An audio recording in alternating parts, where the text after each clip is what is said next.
Patients presenting with edema is fairly common, and the first differentiation is to differentiate whether it's a renal edema or a cardiac edema. Renal edema is a rapidly onset edema and usually develops within a few days, while cardiac edema is an insidious, slowly onset edema, takes weeks to develop. The site of initial edema is dependent in cardiac edema, and it's usually the ankles if the patient is ambulant, or if the patient is bedridden, it is usually the sacral edema, while renal edema characteristically starts in the face. Diurnal variation, renal edema is worse in the morning and cardiac edema is usually worse towards the evening.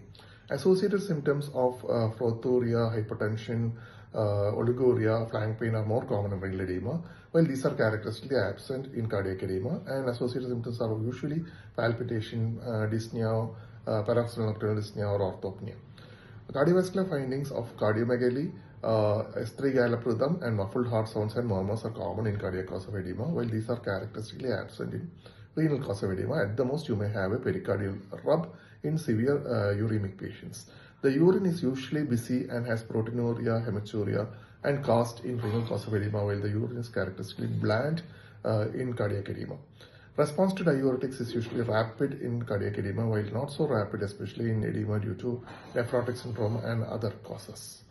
The next common point to differentiate is the albumin. Albumin is usually low or affected in renal cause of edema due to proteinuria, while they are characteristically preserved in cardiac causes except when overlying malnutrition is present.